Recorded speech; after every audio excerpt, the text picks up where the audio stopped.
Good morning to you from the west end of Bermuda. I am Mark Sudduth, Hurricane Track here. It is Friday, the 16th day of August, 2024. I'm in Bermuda for Hurricane Ernesto. Already set out a couple of pressure sensors, one over on the east side of the island. Actually, Bermuda's a bunch of several islands, right? But we'll just call it island for simplicity. And then we have another pressure sensor very close to where I am here at the west end, near the Pompano Beach Resort, in anticipation of Category 2 Ernesto. So what I want to do is just kind of go over what we're going to expect, how this is different from past hurricanes, and then we will take a look, of course, at what might be coming up after Ernesto. Hint, hint, nothing in the near term, so that's good news. All right, let's get started. National Hurricane Center, mouse over the icon there, the intermediate advisory from 8 a.m. Eastern Time, or Atlantic Standard Time, sorry. Pressure down to 968, 85 knots at the wind. And let's look at something very important here, the public advisory. And I want to show you how big the wind field is. This is very, very important, and it says it right here. Ernesto is a large tropical cyclone. Hurricane force winds extend outward up to 70 miles. So it has a huge area of hurricane force wind. And then the tropical storm force wind extend out 265 miles.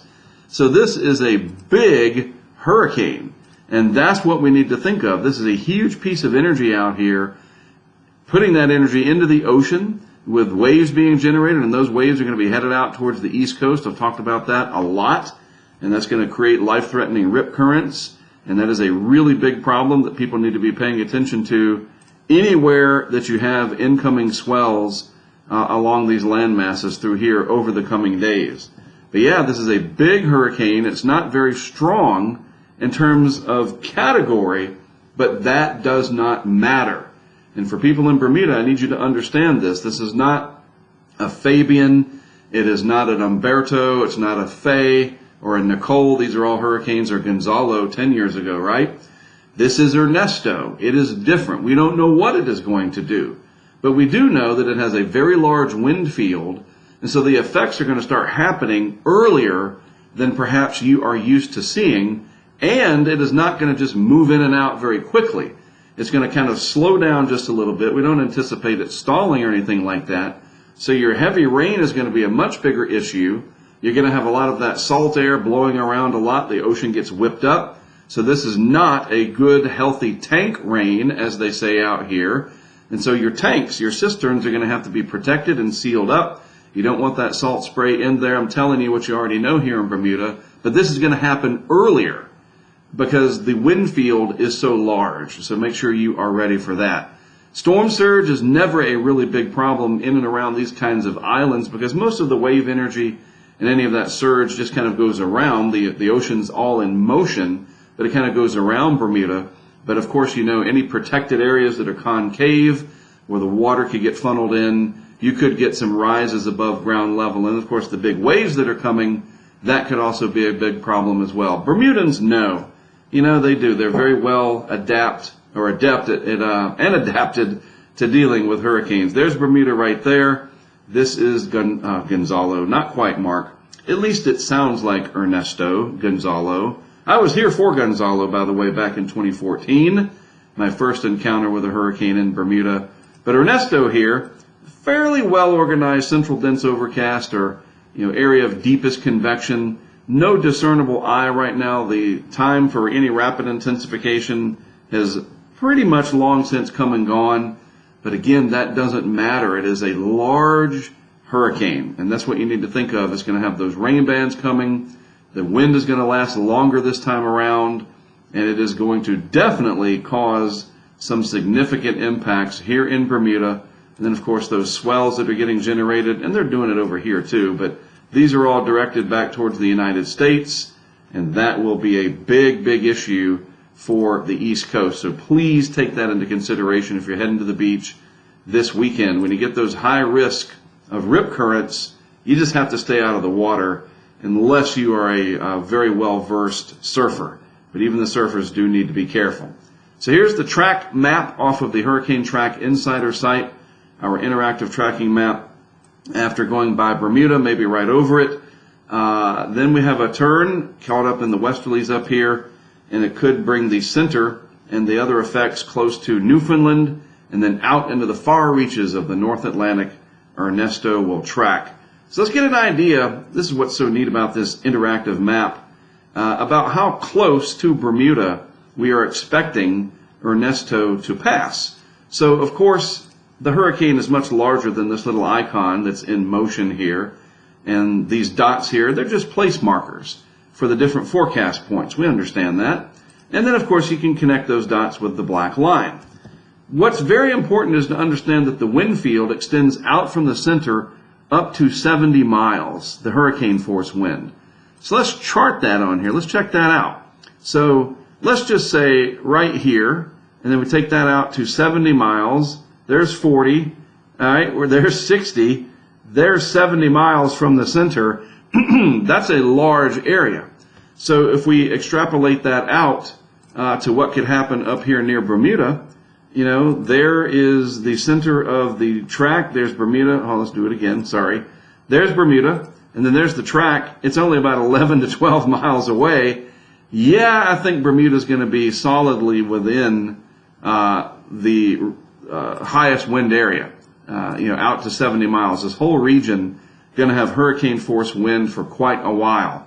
And then just to give you an idea of how far out the tropical storm force winds extend, 265 miles. Again, there's the center line. Let's start there. There's 100, 200, and 65 is right there. That's really, really something.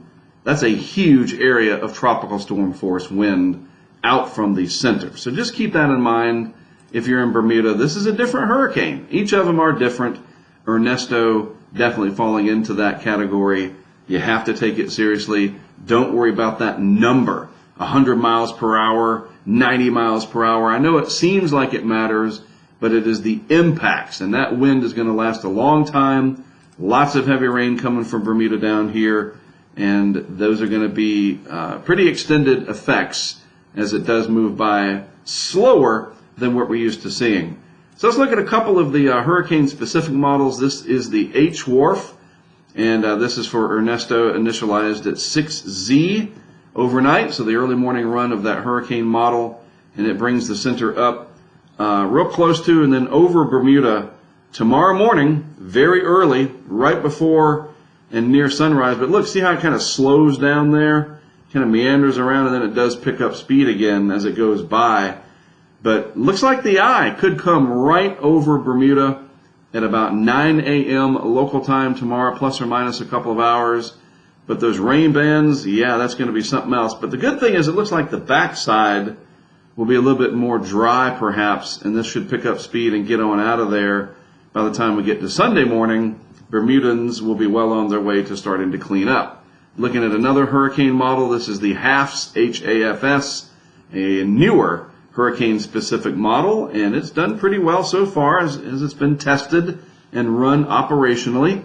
And it brings the hurricane up really close to, not quite a landfall on the HAFS-A, as it's called, but still close enough there that we would get that right front quadrant.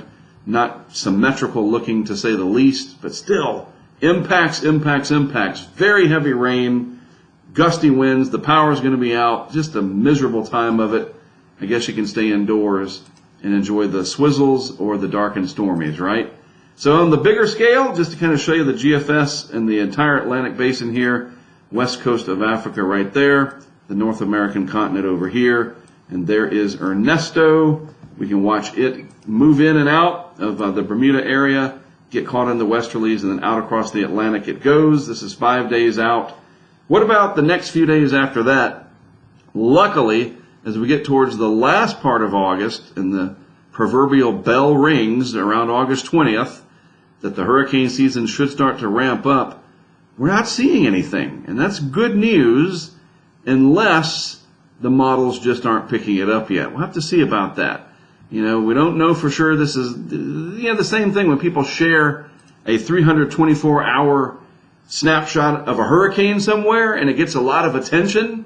Oh, look at this, it's 14 days out, is showing a 14-day map with nothing on it, just as sort of detrimental, if you will.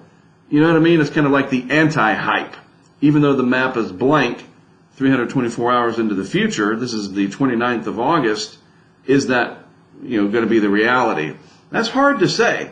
It seems like the background state is pretty favorable, and we do need to be paying attention. But at least on the operational GFS here, after Ernesto, not much else out there. But I wouldn't sleep on it and say, we're good to go. I think once we get towards the end of the month and into September, things are naturally inclined to become much busier. But hey, at least for now, a bit of good news. Nothing imminent on the horizon after Ernesto. Looking at Bermuda radar, there it is. The rain bands are starting to, let's use black to make this pop a little bit better. They're starting to close in on Bermuda. There's the outer parts of the hurricane. This is part of the trough that came through, not directly related to the hurricane. And there's Bermuda. Looks like a fish hook. And we'll be watching this radar very closely. I will put a link to this radar from Bermuda in today's description so you can follow along. All right? So what are we doing? I'll wrap it up. We are, again, putting these pressure sensors out from Kestrel.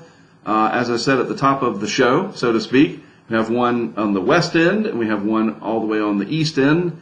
And we're going to put a couple in between. And I really want to get the gradient of pressure over, it's a measure of the pressure over distance. We call that the pressure gradient, especially if we get an eye wall or a landfall, right over Bermuda.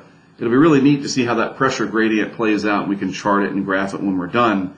Also going to put a couple of GoPro cameras out. We've selected a couple spots that we can anchor these things down. The same GoPros we were using this year in our hail project where I'd anchor them down to our Tacoma out in the plains, driving around 70 miles an hour, big hail falling, strong winds, and those things held on like a champ. And they record, just like they did in the hail project stuff, things that we just can't do because we'd get beat up by hail, obviously. Well, these GoPros will work just fine for Ernesto, and they have a long battery runtime, about 9 hours. Somebody's texting me. So we've got a good spot. We're going to put a couple of these GoPros out to really immerse you in the effects of Ernesto. And then if we're lucky, we're going to have a live cam streaming right here from our Airbnb here in Sandys Parish. Joe, the host, absolutely great. He's got the place ready for the hurricane. And I'll probably do an update tomorrow morning. Hopefully we still have power. And I definitely want to mention Joe's place. I got to get his permission, make sure it's all right, to name the Airbnb. It's a really nice place, by the way. And we're paying for it. It's not sponsored, believe me. But it is great. I want to promote it for Joe because, hey, it's a great Airbnb. So look for that tomorrow if he allows. I don't want to overwhelm the guy, put it that way. All right, well, let me get this online for you. Thanks for tuning in from all of us at the Hurricane Track family, some of which are out here helping me with this very mission. We appreciate you watching. I'm Mark Sudduth from Bermuda. I'll see you later on with updates and then hopefully a live stream later today.